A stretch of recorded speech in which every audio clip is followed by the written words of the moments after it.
Bon allez, l'heure est grave. Aujourd'hui je vais t'emmener boire un café et on va parler des filles asiatiques. Et ouais, là j'ai personne à copier parce que j'ai trouvé personne qui parlait de ça. Donc bon, on va innover aujourd'hui. On va aller parler des femmes asiatiques. Salut à toi mon ami et bienvenue dans cette vidéo. Donc aujourd'hui je voulais te parler d'un truc, d'un sujet certainement qui va faire un peu controverse, hein.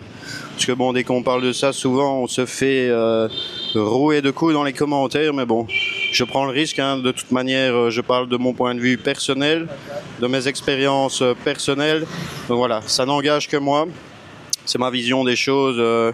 Mon analyse, je vais dire, après avoir eu des relations avec deux femmes asiatiques jusqu'à présent. Donc on va parler dans cette vidéo de 10 points sur les filles asiatiques.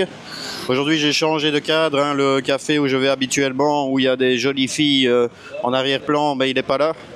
Donc vous profiterez de la vue des motos pour cette vidéo.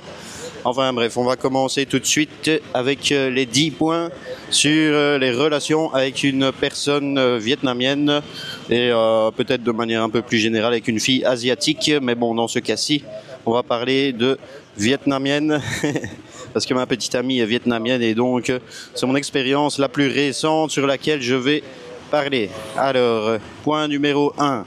La nourriture est une langue d'amour. Donc il faut savoir que les femmes asiatiques sont plutôt du genre à montrer leur affection en te préparant et en te partageant de délicieux plats traditionnels. Bon, il faut savoir que moi j'ai pas de chance à ce niveau-là, mais c'est aussi surtout lié au fait que ma copine elle travaille beaucoup, donc elle n'a pas le temps de cuisiner. Mais bon, elle m'a souvent des fois exprimé son souhait de vouloir me préparer des plats délicieux. Donc si tu es avec une petite amie asiatique, ben ça c'est vachement cool. D'un côté, les rôles sont un peu plus traditionnels ici. Donc la femme d'un côté va entre guillemets jouer le rôle de la cuisinière. Mais non, elle va pas jouer le rôle de la cuisinière, mais bon, elle va te faire des bons petits plats, hein. Elle va pas hésiter à te préparer des bons petits plats divins pour te montrer qu'elle tient beaucoup à toi. Donc ça, c'est super chouette. Et au niveau de la nourriture, eh ben, en fait, il faut savoir que les filles asiatiques, elles adorent manger. Enfin, moi, je trouve en tout cas. Donc tu vas pouvoir partager des moments super sympas avec elles en allant au resto, en mangeant vraiment comme des fous. Hier encore, on est allé au kimchi et on est allé au bouillon de hot pot à volonté, tu vois, avec les trucs qui tournent comme ça. On a vraiment mangé comme des porcs et c'est vraiment dans ces moments-là où on partage, où on est vraiment en communion. C'est les moments où on fait que manger. Et un dernier point sur la nourriture, il faut savoir que les femmes asiatiques et vietnamiennes, un petit truc qui me dérange un peu, c'est qu'elles ont tendance à mastiquer d'une manière un peu bizarre, tu vois. Elles ont tendance à mastiquer les fruits, à mastiquer les choses vachement fort. Voilà, petit détail au passage, hein. Si tu es avec une petite amie asiatique, prépare-toi à l'entendre mastiquer des trucs bizarres, hein. Et au niveau de la nourriture également, ben, elles ont tendance à aimer des trucs qui sentent vraiment pas bons, à aimer des plats vraiment très bizarres. Donc là, des fois, c'est un peu compliqué parfois. On est obligé de se commander les plats à part parce qu'elle veut absolument un truc que moi, je veux absolument pas, tu vois.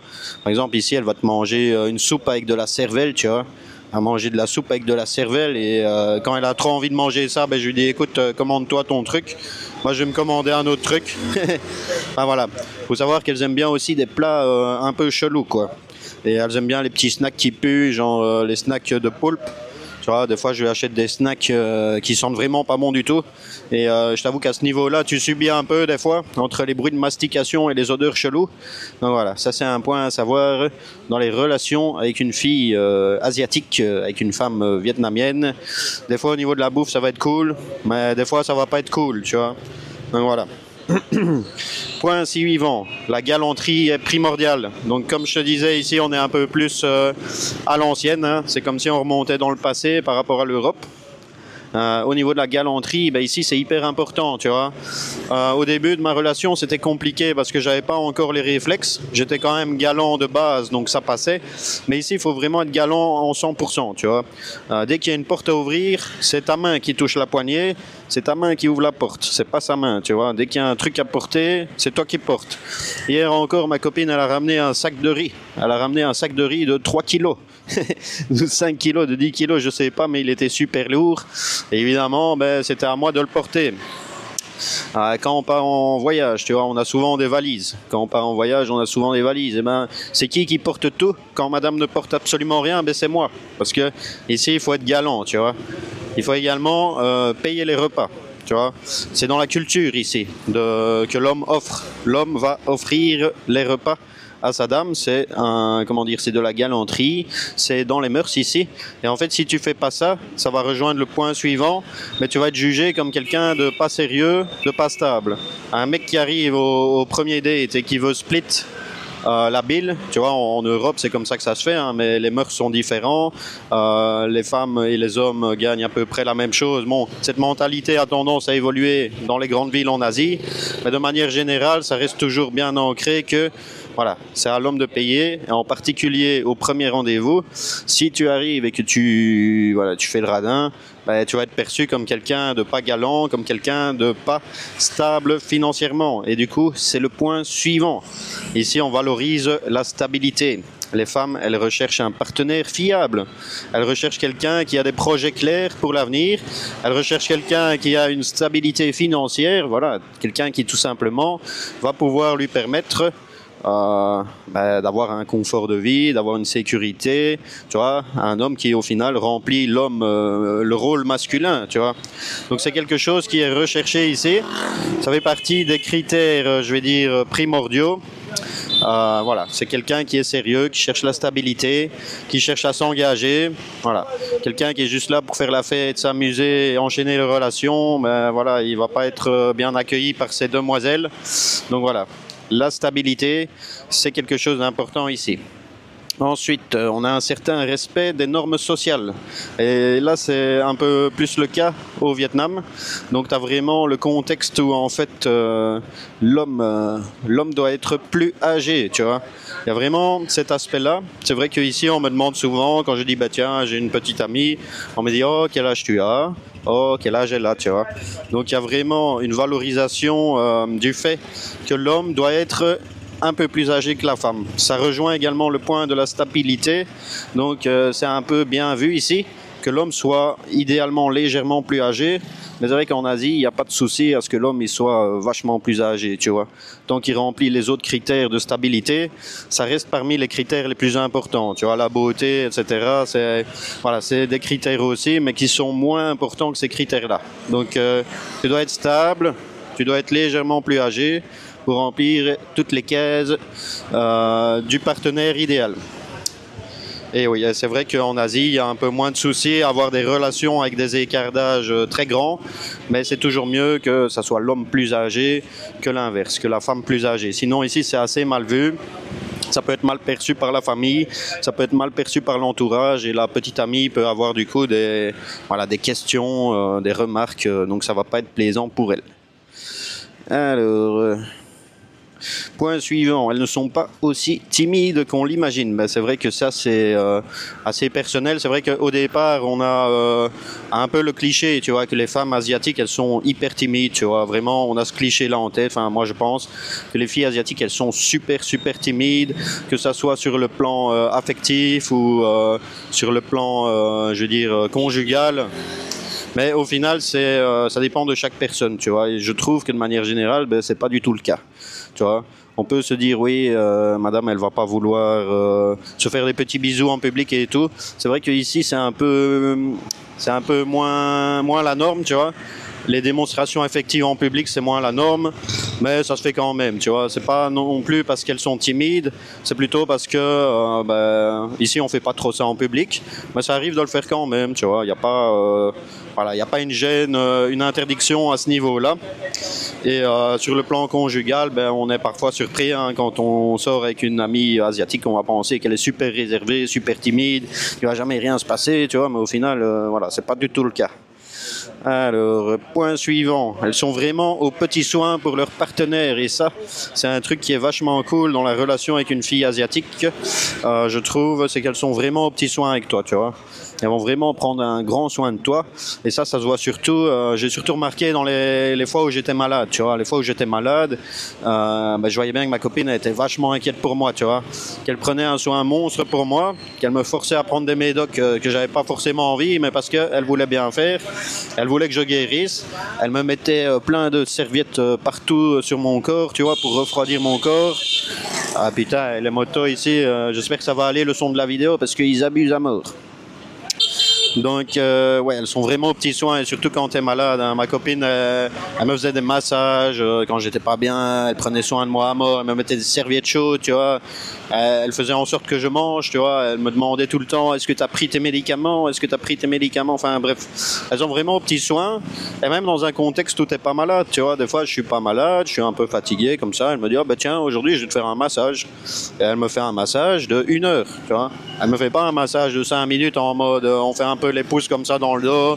Voilà, t'es content, c'est fini, t'as eu ton massage. Non, je jure qu'elle me fait un massage de tout le corps. Elle me fait un massage des jambes, elle fait un massage, voilà, vraiment de tout le corps. Tu vois, elle commence par les jambes, les pieds, elle fait le dos, la nuque, les épaules.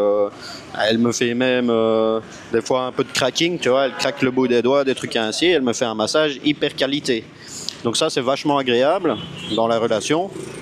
C'est que les filles asiatiques, elles ont tendance à vraiment être aux petits soins avec toi, tu vois. On va parler du point suivant, le point le plus important, l'argent. Et oui, il faut savoir qu'ici, en Asie, il n'y a vraiment aucune gêne, vraiment aucune gêne à parler d'argent, tu vois. C'est vraiment hyper open là-dessus. Alors, ça génère pas mal de clichés, je vais dire, d'idées, de fausses idées, en fait, par rapport à tout ça.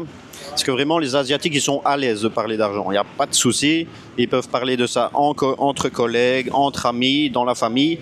C'est un sujet dont ils vont vraiment discuter ouvertement et sans filtre. Donc c'est très très différent de nos mentalités, ou surtout en France et tout ça, dans la communauté française, on parle absolument pas d'argent, tu vois, c'est tabou, on veut pas parler de ça, l'argent c'est pas bien, alors qu'ici c'est tout le contraire, c'est vraiment le cœur du débat.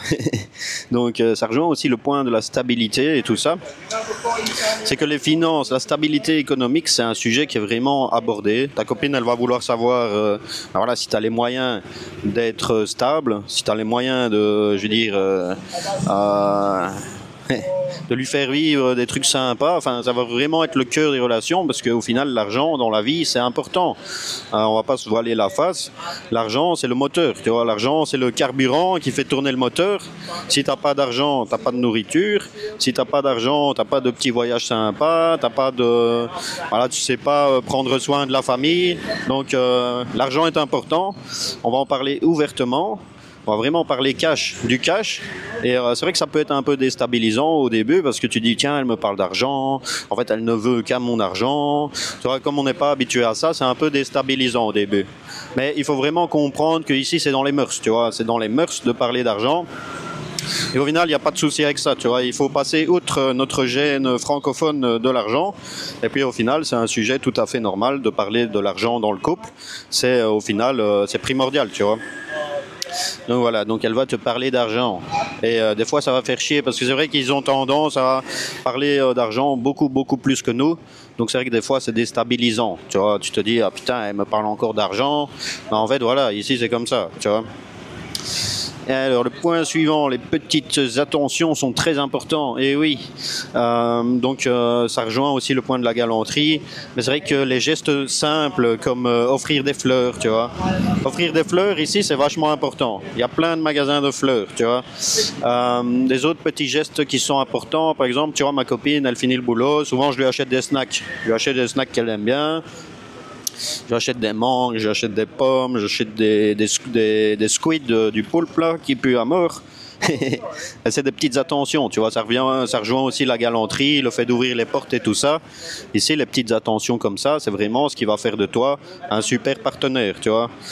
C'est un truc qu'on n'a pas trop, ou qu'on perd un petit peu en Occident.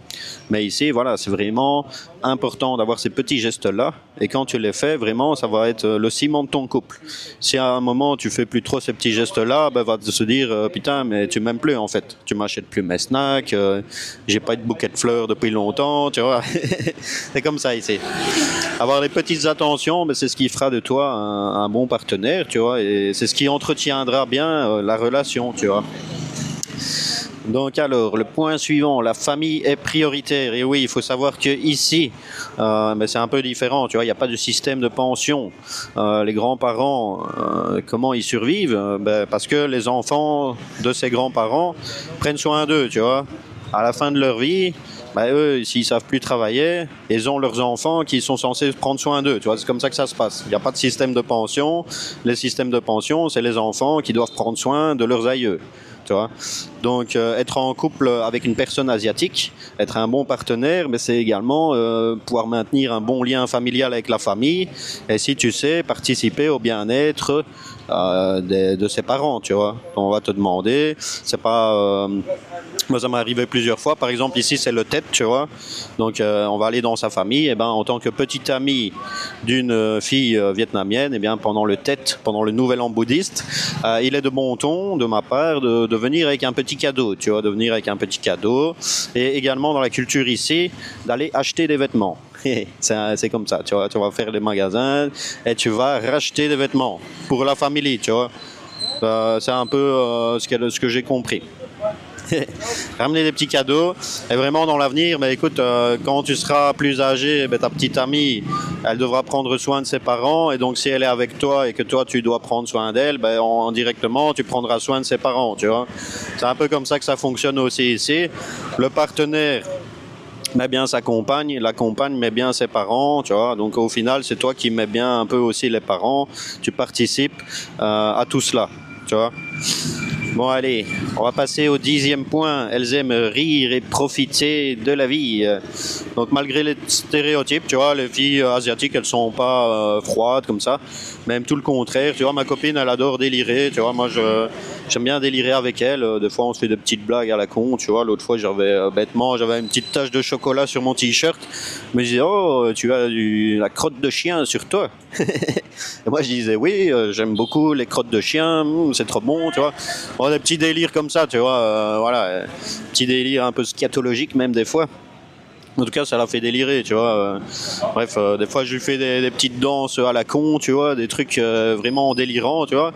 En tout cas, elles aiment bien se marrer, tu vois. Elles aiment bien ça. On a plein de moments avec ma copine où on délire fortement, tu vois. On n'est pas vraiment en mode coincé du cul à mort. Quand on est vraiment tous les deux, on se lâche, on se fait des petites vannes, tu vois, on s'amuse bien, tu vois. Mais ça passe par des moments, des petits moments de délire, aussi des moments simples, tu vois. Les femmes asiatiques, tu peux passer un moment tout simple avec elles, tu vois, simplement aller faire une promenade en moto, tu vois, voilà. Des activités toutes simples qui font notre bonheur, tu vois. Des activités simples comme se manger un petit plat tous les deux, enfin bref, voilà, il n'y a pas forcément besoin de faire de folies, et tu vas pouvoir profiter très bien de la vie avec elle en faisant des activités de fou, mais aussi en faisant des petits trucs sympas, et même dans le quotidien, tu vois, on a toujours des bons petits délires ensemble, donc voilà, c'est vachement cool. Donc voilà, c'était mes 10 points. Et je vais pouvoir finir mon café parce que je fais que parler tout seul là, avec toutes les motos qui tournent autour de moi. Moi, j'espère que ça vous aura intéressé. Si vous avez d'autres questions, mettez-les en commentaire. Comme ça me permettra de faire une autre vidéo. Je sais que le sujet de la relation avec une Asiatique, c'est un truc qui peut fortement intéresser les gens. D'ailleurs, je vais donner un dernier point là qui me vient ainsi. Mais pour rencontrer une fille asiatique, par exemple, je donne un petit point vite fait, mais tu peux utiliser les applications de rencontre. Moi, c'est comme ça que j'ai fait. Il faut savoir que sur les applications de rencontre, tu vas vraiment devoir beaucoup parler avec elle, tu vois. Tu vas vraiment devoir passer du temps à apprendre à la connaître.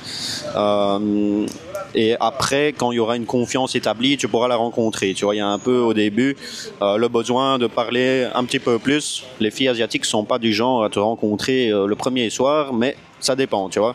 Mais les filles qui te rencontrent le premier soir, souvent, je dirais attention, parce que plus de chances que ça soit du scam.